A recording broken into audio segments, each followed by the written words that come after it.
I don't think I noticed her right away. Not the way people mean when they talk about love at first sight. It was slower than that, quieter.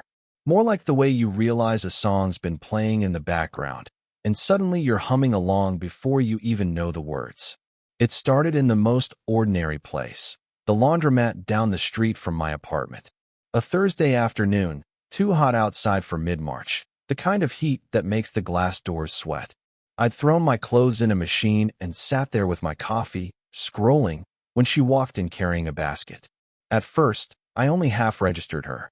Black cardigan, loose jeans, hair pulled up in a way that looked like she'd done it without checking a mirror. She didn't belong there. Somehow, like she'd borrowed the world of plastic chairs and detergent smells for just a moment. It was only when she turned, sliding quarters into the slot, that recognition hit me. Mrs. Hale, my best friend's mom. She looked exactly as I remembered from high school, maybe sharper around the eyes, maybe softer around the mouth. The kind of woman who carried herself like she had lived through enough storms to know which ones mattered. I almost didn't say anything. Maybe I should have left it at that. Recognition, a small flicker of memory, the way you see a familiar face in a crowd and let it pass. But something in the way she was standing, like the weight of the basket was more than laundry, made me say her name. Mrs. Hale. She startled, then turned. And when her eyes landed on me, I swear the air shifted a little. Daniel, she said, her voice half surprised, half smiling. I thought you'd moved away. We ended up sitting side by side on those hard plastic chairs, both pretending the machines were interesting. She asked about school, about work, about whether I still talked to her son. I asked about her job at the clinic, her house, the old dog I used to see asleep in the living room. She told me he'd passed last year, said it softly, almost like it wasn't important, though her hand lingered on her coffee cup a little too long. It should have been nothing, just small talk. But every pause between us felt thick, like something unspoken was pressing against the air. She laughed once, low, unplanned, when I told her about the time I shrank my favorite hoodie in that very laundromat. And I noticed how she tilted her head, brushing her hair back, a tiny gesture that made my chest feel unsteady. And then there was the moment. Small, almost invisible. She reached over as I was fumbling with the lid of my coffee thermos, her fingers brushing mine just to twist it open. It was nothing. It was everything. When the dryers buzzed, we both stood too quickly, both pretending to be in a rush. She folded her clothes with precision, like every crease had to keep her steady. I shoved mine into a bag without care. Before she left, she looked at me in a way that was sharper than memory, softer than habit. Like she saw me not as her son's friend, but as something else she couldn't name. And then she said it. Quiet enough that only the hum of the machines kept it from floating away. This stays between us. I nodded before I even thought about what it meant. Daniel, she said, pulling her cardigan tighter. Didn't expect to see you. I held up the book like it was an excuse. Thought he might want this back. She glanced at it, smiled faintly. He won't. He hasn't asked for it in years. I should have left then, handed it over, said goodbye. Instead, I found myself inside her kitchen, sitting across from her at the small wooden table I remembered from high school. It hadn't changed. The chipped edge, the vase that never had flowers, the faint smell of lemon cleaner. She poured me tea without asking. Jasmine. I remembered it because she used to drink it late at night, when I'd stay over and hear her moving around downstairs after everyone else had gone to bed. You still drink this, I said. She looked at me, and for a second I thought she might laugh, but instead she nodded.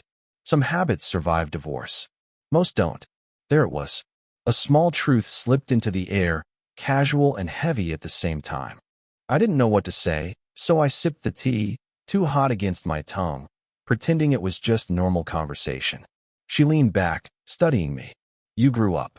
It wasn't flattery, not even really a compliment. Just an observation. But it landed deeper than I expected. I wondered if she saw the boy who used to raid her fridge, or the man sitting across from her now, and if she couldn't decide which mattered more. The silence between us stretched. I watched her hand circle the rim of her mug, slow, absent-minded. I thought about reaching out, steadying it, but didn't. The thought itself felt dangerous enough. Inside, my head spun through all the wrongs stacked against this. her age, the fact that she was my friend's mom, the history that made us both supposed to stay on opposite sides of a line. And yet, all I felt was the quiet pull of someone who saw me without asking me to explain myself. She broke the silence with a small story, almost tossed away. When I first moved into this house, the power went out for 2 days. I lit candles and pretended I liked it, like I wasn't terrified of the dark. Funny what we pretend for no one else to see. I nodded, though my throat felt tight. I didn't know why that moment stayed with me. Maybe because it felt like someone finally saw me. When I stood to leave, she walked me to the door. I slipped the book onto the entryway table, not really caring where it ended up. As I reached for the handle, she touched my arm lightly, just above the elbow. Barely a second, maybe even accidental. But it held, and I knew I'd carry it with me. The same way you carry the sound of a song you only heard once but can't forget. I told myself I wouldn't think about it again. The laundromat, her voice, the way her eyes lingered just a beat too long. But the truth is, once something shifts between two people, you can't unshift it.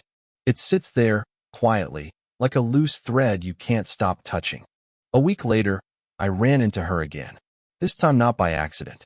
I'd gone by her house to drop off a book her son had left in my car ages ago, back when he still came around. She opened the door with a mug of tea in her hand, surprised but not unwelcome.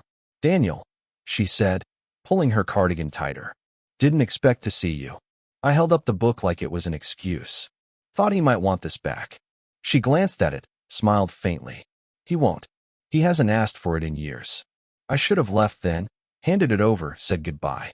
Instead, I found myself inside her kitchen, sitting across from her at the small wooden table I remembered from high school. It hadn't changed. The chipped edge, the vase that never had flowers, the faint smell of lemon cleaner. She poured me tea without asking. Jasmine. I remembered it because she used to drink it late at night, when I'd stay over and hear her moving around downstairs after everyone else had gone to bed. "You still drink this," I said. She looked at me, and for a second I thought she might laugh, but instead she nodded. "Some habits survive divorce. Most don't." There it was. A small truth slipped into the air, casual and heavy at the same time. I didn't know what to say, so I sipped the tea, too hot against my tongue, pretending it was just normal conversation. She leaned back, studying me. "You grew up." It wasn't flattery, not even really a compliment, just an observation. But it landed deeper than I expected. I wondered if she saw the boy who used to raid her fridge or the man sitting across from her now, and if she couldn't decide which mattered more. The silence between us stretched. I watched her hand circle the rim of her mug, slow, absent-minded. I thought about reaching out, steadying it, but didn't. The thought itself felt dangerous enough. Inside, my head spun through all the wrongs stacked against this. Her age, the fact that she was my friend's mom, the history that made us both supposed to stay on opposite sides of a line. And yet, all I felt was the quiet pull of someone who saw me without asking me to explain myself. She broke the silence with a small story, almost tossed away. When I first moved into this house, the power went out for 2 days. I lit candles and pretended I liked it, like I wasn't terrified of the dark. Funny what we pretend for no one else to see. I nodded, though my throat felt tight. I didn't know why that moment stayed with me. Maybe because it felt like someone finally saw me. When I stood to leave, she walked me to the door. I slipped the book onto the entryway table, not really caring where it ended up. As I reached for the handle, she touched my arm lightly, just above the elbow. Barely a second, maybe even accidental. But it held, and I knew I'd carry it with me. The same way you carry the sound of a song you only heard once but can't forget. I told myself I wouldn't go back. That it was just a strange afternoon with tea and silence, nothing more. But 3 nights later, I was standing on her porch again, telling myself it was just to return the thermos I'd borrowed. She opened the door slower this time, like she'd been debating whether to answer. A loose sweater hung off one shoulder, hair down. Not careless, just unguarded. "You didn't have to," she said when she saw the thermos. "I know." My voice came out rougher than I meant. She let me in anyway. The house felt quieter than before, though I couldn't explain why. She brewed tea again, though neither of us touched it at first. We sat in the living room, Me on the edge of the couch, her curled into the corner like she'd been caught mid-thought. "Your friend called me," she said suddenly, eyes fixed on the mug in her hand. I froze. "Oh." She nodded, lips pressed. "Asked if I'd seen you lately." I said no. The words hung between us. A small lie, already shared. I wanted to ask why she'd lied, what it meant, but I couldn't. My pulse filled the silence instead. She glanced up at me, quick, almost guilty, then back down. Her thumb traced the rim of the mug again. That same gesture. The air thickened. I leaned forward before I knew it, close enough to see the faint crease at the corner of her mouth. She didn't move back. But then the sound, footsteps outside, sudden on the porch. We both stiffened. A neighbor passing, maybe, or nothing at all. Still, she shifted, sat straighter, placed her mug carefully on the table, like resetting the moment. I pulled back too, heart thudding. The space between us felt heavier than the closeness had. "You should," she started, then stopped, fingers curling into her sweater. "I mean, it's late." I nodded, stood too quickly, almost tripping over the rug. She followed me to the door, each step echoing louder than it should. My hand found the doorknob, but I didn't turn it. Something in me resisted, like leaving would mean pretending none of this had happened. I turned slightly, just enough to see her. She was watching me, her arms folded, but not in distance. More like she was holding herself in place. For half a breath, neither of us moved.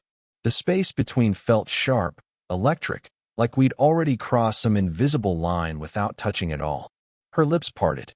A sound, maybe words, caught before they escaped. I leaned closer, barely, instinctively. The world narrowed to the shape of her mouth, the rise of her breath. And then she stepped back. Just one small step. "Enough. Good night, Daniel," she whispered. Not a rejection, not an invitation. Just enough to leave me standing there with everything unsaid. It was raining. Light and steady. The kind of rain that doesn't end a walk, but slows it down. We'd left the clinic together, her locking up, me just happening to pass by, though we both knew better. She carried her umbrella low, and I walked beside her close enough that our sleeves brushed now and then. Neither of us spoke for the first few blocks. Just the sound of water against the pavement, the soft click of her heels. "Finally," she said, "I saw you with Emily the other night." I blinked. "Emily?" Her mouth curved faintly, but not into a smile. "At the cafe. You two looked close." It wasn't an accusation, not really. But something sharper sat under her tone, something she quickly disguised by adjusting the umbrella. I should have let it slide. Said Emily was just a classmate. Which was true. But instead I found myself asking, "Why do you care?" She stopped walking. Just stopped, right there under the rain. Her shoulders tightened, her hand gripping the handle of the umbrella so hard I thought it might snap. For a second, I thought she wouldn't answer. Then, softly, almost like she hated the words as they came out, because I noticed things I shouldn't. The rain filled the silence that followed, each drop louder than it should have been. I stared at her, throat dry, waiting for her to pull the words back. She didn't. She finally looked at me then, really looked. No disguise, no polite distance. Just a raw, stripped honesty that made me feel exposed in return. "You're too young," she murmured, half to herself. "And you're his friend. And I'm supposed to know better." Her voice cracked at the last word, barely audible. I wanted to say something. Anything, but the truth stuck in my chest, heavy. So instead, I sat down on the park bench just ahead, rain dripping through the branches above. After a long hesitation, she sat too, setting the umbrella between us like a fragile truce. We didn't look at each other at first, just sat there, water pooling around our shoes. Finally, I said, "It doesn't feel wrong."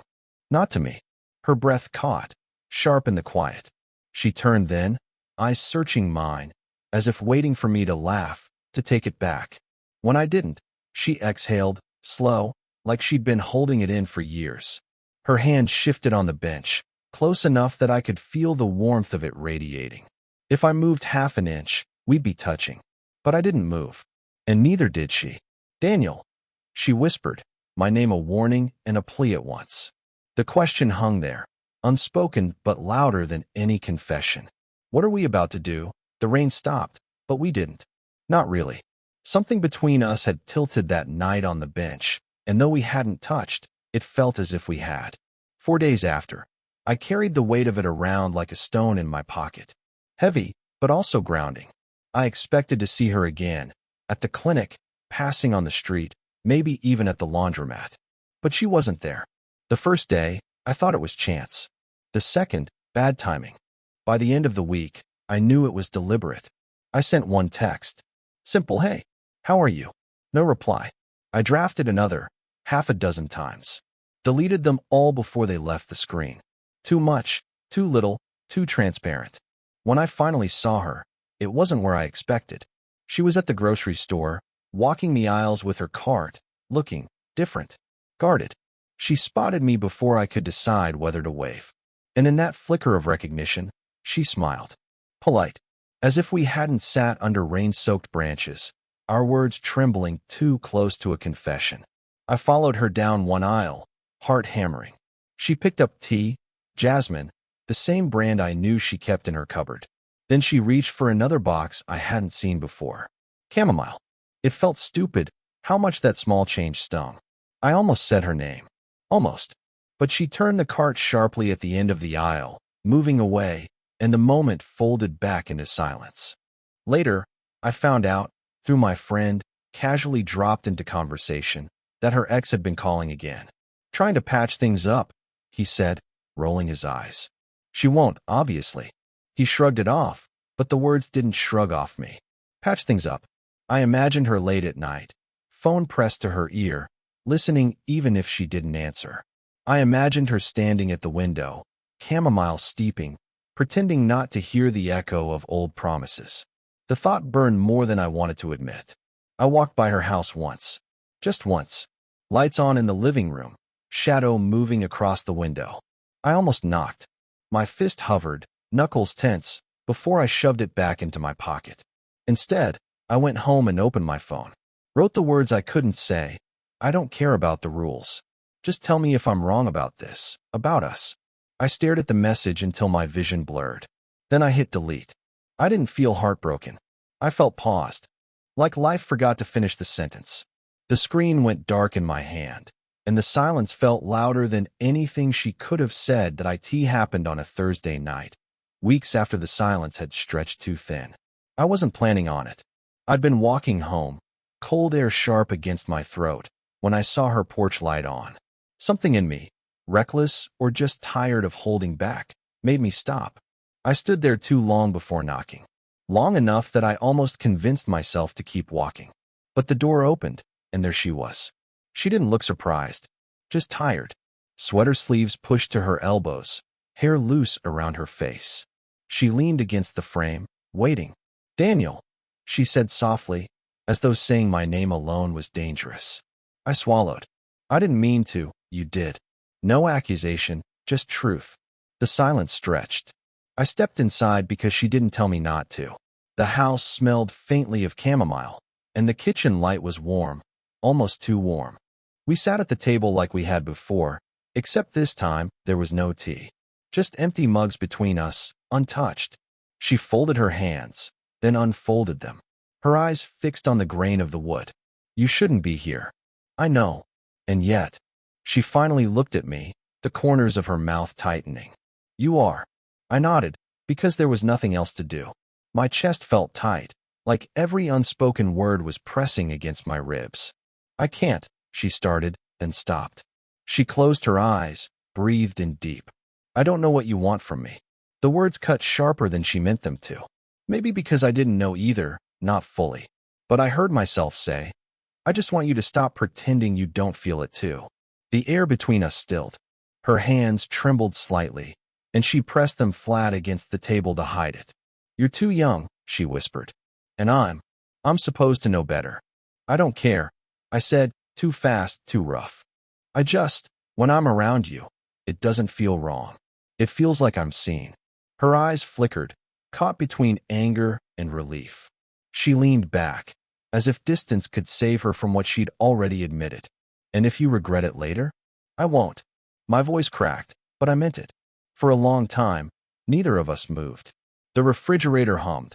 A car passed outside. The world kept going while we stayed suspended in something fragile. Finally, she reached across the table. Not far, just enough that her fingers brushed the back of my hand. Small. Human. Enough.